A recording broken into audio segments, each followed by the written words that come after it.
పెద్ద స్టార్ట్ అయింది. తడిచిపోతారేమో, లోపలికి రండి మా తమ్ముడు అక్కడ బ్యాక్ సైడ్. అందరికీ నమస్కారం. వేదిక మీద ఉన్న గౌరవనీయులు, ఈరోజు ఈ మండల్ పార్టీ అధ్యక్షులు నరసింహరావు గారికి, సభాధ్యక్షులు, అదేవిధంగా ఈరోజు ఈ కార్యక్రమానికి ముఖ్య అతిథిగా విచ్చేసిన సోదరులు గౌరవనీయులు ప్రవీణ్ కుమార్ గారికి, అదేవిధంగా అవినాష్ రెడ్డి గారికి, మీ జెడ్పీటీసీగా మీ మధ్యలో ఉంటూ ఒక్కరోజు ముందు టైం తీసుకున్నాను. నా దగ్గర ఒక్క రోజులోనే ఇంత పెద్ద ఎత్తున ఏర్పాటు చేసినందుకు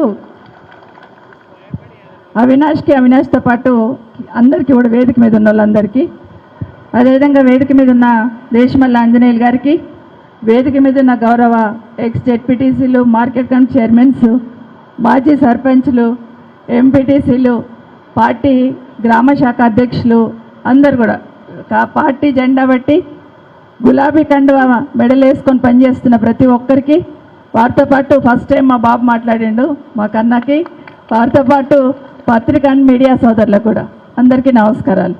ఎక్కువ టైం తీసుకొని ప్రవీణ్ గారు మాట్లాడినారు.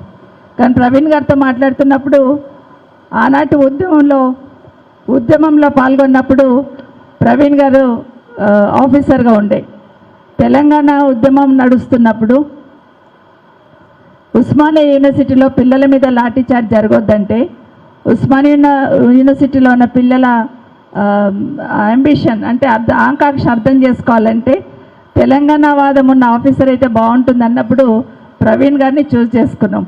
ఒక్కసారి ప్రవీణ్ గారిని అక్కడ ఇన్ఛార్జ్గా పెట్టిన తర్వాత ఇంకా 2-3 సంవత్సరాలు ప్రశాంతంగా ఉన్నాం. ఎందుకంటే ఉద్యమం నడిచింది. అదేవిధంగా ఎక్కడ ఎవరికి ఒక దెబ్బ తగలకుండా కూడా చూసుకున్నారు. ఈరోజు ప్రవీణ్ గారు కూడా మన పార్టీలోనే ఉండడం నిజంగా చాలా సంతోషం. వారితో పాటు ఇక్కడికి వచ్చిన మా అక్క చెల్లెళ్ళకి, అన్న తమ్ముళ్ళకి అందరికీ నమస్కారాలు. షాబాద్ అనగానే పట్నం కుటుంబానికి ఎంత ముఖ్యమో ఇంద్రారెడ్డి గారికి అంత ప్రేమ ఉండేది షాబాద్ అంటే. వాళ్ళ అల్లుళ్ళ మీద ఏమనలేని ప్రేమ ఉండేది. అల్లుళ్ళ మీద ప్రేమ షాబాద్ మీద ఏర్పడిపోయింది ఎట్లయినా. సో షాబాద్ అనగానే చేవేళ్ళలో లేకపోయినా కూడా షాబాద్ అంటే నాది అన్నట్టు ఇంద్రారెడ్డి గారు ఉంటుండే. అట్లాగే మీరందరూ కూడా ఈరోజు అవినాష్ని 15 సంవత్సరాల నుండి ఏదో ఒక పొజిషన్లో తీసుకొని రాజేందర్ ఆ రోజు మీ సేవను అందించిన దాన్ని రుణం తీర్చుకునే ప్రయత్నం మీరు కూడా చేస్తున్నారు. మీకు అందరికీ కూడా ప్రత్యేకంగా ధన్యవాదాలు తెలియజేస్తున్నాను. అట్లాగే అవినాష్ కూడా మీకు మధ్యలో ఉండి పనిచేసే ప్రయత్నం చేస్తున్నాడు. అలాగే భవిష్యత్తులో కూడా ఇంకా ఎదగాలని మనస్ఫూర్తిగా కోరుతా ఉన్నాను, వేదిక మీద ఉన్న అందరితో పాటు. అయితే ఎక్కువ మాట్లాడాను ఎందుకంటే ప్రవీణ్ గారు చాలా విషయాలు చెప్పారు. ఇప్పుడు వస్తూ ఉంటే చిట్టీలు పట్టుకొని పోతున్నారు. ఏం చిట్టీలు అని అడిగాను ఇప్పుడే. అంటే యూరియాకి చిట్టీ పట్టుకొని అమ్మలందరూ అటు పోతూ ఉన్నారు. అంటే గతంలో కేసీఆర్ ఉన్నప్పుడు ఎట్లా ఉండే, ఇప్పుడు ఎట్లా ఉంది అనేది ప్రతి ఒక్కరు ఈరోజు ఆలోచించుకుంటున్నారు. కేసీఆర్ గారు ఉన్నప్పుడు నెలకి ఒక్క రోజన్నా గంట రోజంతా కూర్చుంటుండే. వర్షం మొదలు కాకముందంటే ఎండాకాలం ఉన్నప్పుడే మేలోనే మీటింగ్ పెట్టి మాకందరికి చెప్తుండే, ఎండాకాలం అయిపోగానే చినుకులు పడంగానే రైతులకు ఇబ్బంది లేకుండా చూసుకోవాలి, ఎరువులు ఎట్లా ఉన్నాయి, షాబాద్లో ఎన్ని ఎకరాలలో ఏం పంట వేస్తారు, ఎంతమందికి ఎన్ని సంచుల యూరియా కావాలా, ఇదంతా కూడా ముందే లెక్క చూసుకోండి అని చెప్పి అవన్నీ పెట్టుకుంటుండే. కానీ ఈరోజు ఎట్లా ఉందంటే ఎక్కడ పోయినా యూరియా కోసం 2 నెలల నుండి ఏడుస్తూ ఉంటే ఈ ప్రభుత్వానికి కనీసం కనిపించట్లేదు, మాట్లాడడం కూడా సిద్ధంగా లేరు. కొంతమంది మంత్రులు అంటారు పడేసిన చెప్పులన్నీ ఏడుకొచ్చి లైన్లో పెడుతున్నారు, అక్కడ రైతులు ఏడున్నారు అంటున్నారు. కొంతమంది మంత్రులు అంటారు అక్కడ యూరియా ఉంది కానీ ఎక్కువ కొనుక్కొని పోతున్నారు అంటున్నారు. ఇప్పుడే ప్రవీణ్ గారు చెప్పినట్టు నిన్ననే ఒక దగ్గర రైతులందరూ కూడా ఎక్కడైతే యూరియా వాళ్ళ ఇండ్లలో పెట్టుకున్నారో, ఎక్కడైతే బ్లాక్ మార్కెట్లు అమ్ముతున్నారో వాళ్ళని పట్టించున్నారు. దాన్ని మాత్రం పట్టుకుంటలేరు. కానీ ఏదైనా కూడా కేసీఆర్ గారు పార్టీ చేస్తుందంట తప్పిస్తే దాని వెనకాల ఉన్న కష్టం ఏందని ఆలోచిస్తలేరు. ఈరోజు ఇంతమంది అక్క చెల్లెళ్ళు ఉన్నారు. ఇక్కడ మాటకు ముందు రేవంత్ రెడ్డి ఏం చెప్తున్నాడు, లేడీస్ కనిపించగానే ఏం చెప్తాడమ్మా మీరే చెప్పాలి. ఆడళ్ళు కనిపించగానే ఏం చెప్తాడు రేవంత్ రెడ్డి, మా అక్క చెల్లెళ్ళను కోటీశ్వరులను చేస్తా అంటాడు. 1,00,00,000 మందిని కోటీశ్వరులను చేస్తా అంటున్నాడు. అంటే ఒకరొకరు ₹1,00,00,000 ఇస్తా అంటున్నాడు. వచ్చినాయా మరి ఏమన్నా? ఒక్కరికైనా వచ్చిందా షాబాద్లో? 1,00,00,000 మంది మహిళలలో మన వాళ్ళు ఉండాలి కదా, ఒక్కరన్నా ఉండాలి కదా. ఒక్కరికి ₹1 రాలేదు. కానీ మాటకు ముందు 1,00,00,000 మంది మహిళలను కోటీశ్వరులను చేస్తా అంటాడు. కోటీశ్వరులను చేస్తాడు దేవుడు ఎరుగు, కానీ ఒకటి మాత్రం చేసి చూపిస్తున్నాడు. ఆడబిడ్డల్ని యూరియాకి లైన్లలో నిలబెడుతున్నాడు. చిన్న బిడ్డలను ఎత్తుకొని లైన్లలో వచ్చి పడుతున్నారు. పాలిచ్చే తల్లి బిడ్డను ఎత్తుకొని 10 మందిలో కూర్చొని పాలించుకుంటూ లైన్లో నిల్చుంటున్నది. ఆడబిడ్డల్ని గేట్లెక్కి దుంకేటట్టు చేస్తున్నాడు. కేసీఆర్ గారేమో ఆడబిడ్డలు బిందె పట్టుకొని వస్తే పరువు పోతుందంటే, రేవంత్ రెడ్డి గారేమో గేట్లెక్కి దుంకేటట్టు చేస్తున్నాడు. ఒక్కసారి ఆలోచించండి. ఈరోజు ఇంతమంది ఆడబిడ్డలు ఇంత బాధపడతా ఉంటే, లైన్లలో నిల్చుంటే, రాత్రిలు అక్కడనే వండుకుంటుంటే యూరియా కోసం చిన్నపిల్లల్ని ఎత్తుకొని వస్తూ ఉంటే, రైతన్నలందరూ పోలీస్ స్టేషన్లో కూపన్లు తీసుకుంటున్నారు. పోలీసుల నుండి కూపన్లు ఇస్తూ ఉన్నారు. లైన్ నిలబడితే లైన్ సరిగా లేదని చెంప మీద కొట్టిన సందర్భాలు కూడా ఉన్నాయి. ఏం కర్మ పట్టింది తెలంగాణ రాష్ట్ర ప్రజలకంటే కేసీఆర్ గారు పోవడం ఒక్కటే దురదృష్టం పట్టుకుందని మాత్రం వాస్తవం. ఇప్పటికైనా ఈ ప్రభుత్వం ఇప్పటికైనా కళ్ళు తెరిచి ఒకరి మీద ఒకరు నెపం నెట్టేసుకుంటున్నారు. బీజేపీ వాళ్ళు మా తప్పు కాదంటారు, మేము అంత ఇచ్చేసినామంటారు. కాంగ్రెస్ వాళ్ళు అంటారు మాకు రాలేదంటారు. మరి వాళ్ళు ఇచ్చినామంటున్నారు, మీరు రాలేదంటున్నారు. మరి ఎక్కడ పోయింది యూరియా అంటే ఇద్దరు దొంగాట ఆడుతున్నారు. అక్కడ వాళ్ళు తప్పించుకుంటున్నారు, వీళ్ళు తప్పించుకుంటున్నారు. ఇద్దరి మధ్యలో ఎవరు బలి అవుతున్నారంటే తెలంగాణ రాష్ట్ర రైతన్నలు బలి అవుతున్నారు. రైతులు బాధపడుతుంటే సోయి లేకుండా రాజకీయం మాత్రమే చేస్తారు తప్పిస్తే రైతుల గురించి ఆలోచిస్తలేరు. అది వాస్తవం. ఇంకొక మాట, నేను వస్తుంటే ఒక అమ్మ అడిగింది, అమ్మ నాకు ఇల్లు లేదు, ఒక ఇల్లు అని. వాస్తవం ఏం చెప్పిండ్రు? ఇల్లు లేని వాళ్ళందరికీ ఇల్లు ఇస్తామన్నారు. కానీ ఊళ్ళో ఏం జరుగుతుంది? కాంగ్రెస్ వాళ్ళు ఎవరుంటే గాళ్ళకే ఇల్లు రాసుకుంటున్నారు. అవునా కాదా? రాకపోతే మీరు రండి ఇస్తామంటున్నారు తప్పిస్తే పేదోడికి గుడిసె కింద ఉన్నాడు కదా ఇయ్యాలని ఆలోచన రాలేదు. గాంధీ భవన్కి వెళ్ళి ఇల్లు ఇస్తున్నాం అన్నట్టు కాంగ్రెస్ కండువాలు వేసుకొని ఊళ్ళల్లో ఎంత రాజకీయం చేస్తుందో మనం చూస్తున్నాం. తప్పకుండా ఇంకొక 2 సంవత్సరాలు అయిపోయింది, ఇంకో 2 సంవత్సరాలు అయితే మళ్ళీ కేసీఆర్ వస్తాడు. ఖచ్చితంగా ప్రతి ఒక్కరికి ఇప్పుడు ఎవరినైతే అవమానిస్తున్నారో వాళ్ళందరికీ కూడా మళ్ళీ దగ్గరుండి ఇల్లు కట్టించే బాధ్యత అవినాష్ చూసుకుంటాడని కూడా మీకు అందరు తెలియజేస్తున్నా.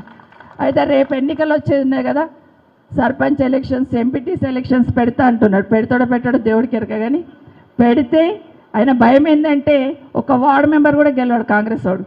అందుకే ఏం చేస్తున్నాడు, ఇగో రేపు పెడతా, ఎల్లుండి పెడతా, ఇగో నెల రోజులకు పెడతా అని చెప్తున్నాడు తప్పిస్తే ఎన్నికలకు వచ్చే ధైర్యం కాంగ్రెస్ పార్టీలకు లేదని అర్థమైపోయింది. కానీ ఎప్పుడు వచ్చినా సర్పంచ్ ఎలక్షన్ కానీ, ఎంపీటీసీ ఎలక్షన్ కానీ, వార్డు మెంబర్ కానీ ఖచ్చితంగా బీఆర్ఎస్ పార్టీ వాళ్ళనే గెలిపేయాలని మీకు అందరు కూడా చేతులు తోడొచ్చి వేడుకుంటున్నాను. ఇంకొక మాట చెప్తా ఉన్నారు, ఎక్కడైనా కూడా ఎలక్షన్స్ పెట్టాలి కదా. ఇప్పుడే అడుగుతున్నా అవినాష్ని, సింగిల్ విండో చైర్మన్లు అందరు కూడా బీఆర్ఎస్ పార్టీ వాళ్ళు ఉండ్రి, కొంతమంది పార్టీ మారేండ్రు.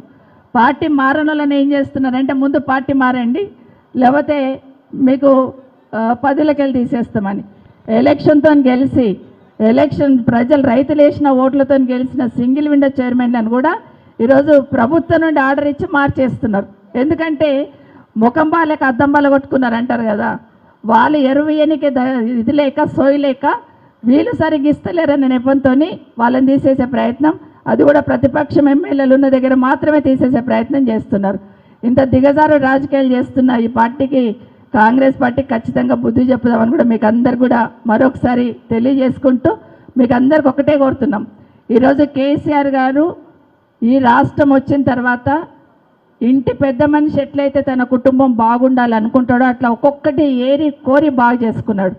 మొట్టమొదటిగా ఆడబిడ్డలు బయటికి రావద్దు బిందె పట్టుకొనని ఎక్కడో ఉన్న నీళ్ళని తీసుకొచ్చి ఇంటింటికి నల్లా ద్వారా నీళ్ళు ఇచ్చిండా లేదా ఒక్కసారి ఆలోచించండి. ఆ నల్లా దగ్గర నల్ల ఇప్పితే ఎవరు గుర్తుకొస్తారు? కేసీఆర్ గుర్తుకొస్తాడు.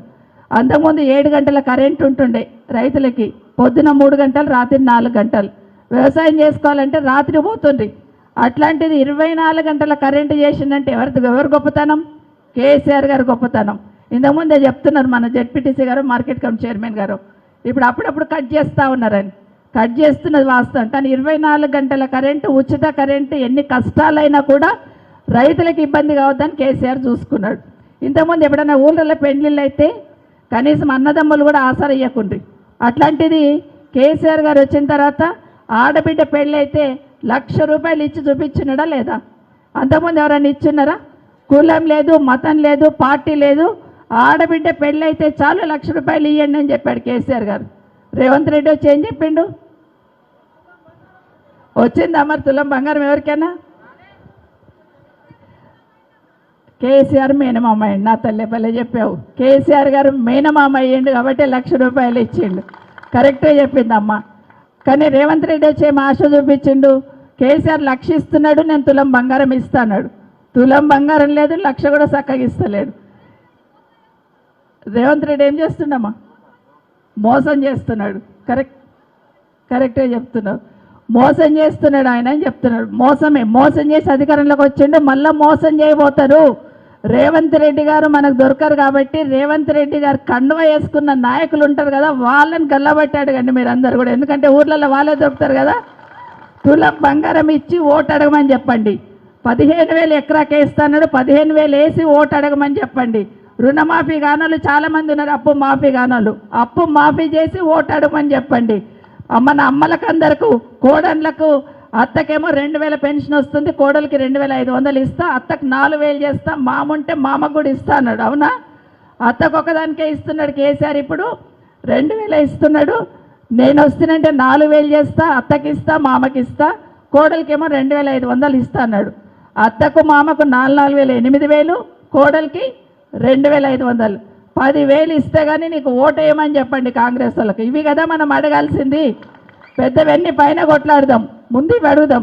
ఇంకో మాట చెప్పిండు, ఆడబిడ్డలు చదువుకున్న పిల్లలు ఉంటే స్కూటీలు ఇస్తా అన్నాడు. కాబట్టి ఇవన్నీ అడుగుదాం, ఇవన్నీ వసూలు చేద్దాం. ఖచ్చితంగా అవన్నీ ఇస్తేనే మన ఊళ్ళో కాలు పెట్టుండి కాంగ్రెస్ పార్టీలు జెండా పట్టుండి అని మీరు గట్టిగా అడిగితే మళ్ళీ కనీసం ముఖం చూపించిన వాళ్ళు కూడా దొరకరాడ. కాబట్టి మనం అందరం కూడా రేపు ఎన్నికల్లో ఏ ఎన్నికలు వచ్చినా కూడా బీఆర్ఎస్ పార్టీని కారు గుర్తుని గెలిపించి కేసీఆర్ గారిని మరొక్కసారి ముఖ్యమంత్రి చేసుకుందామని మీకు అందరు కూడా మరొకసారి పేరు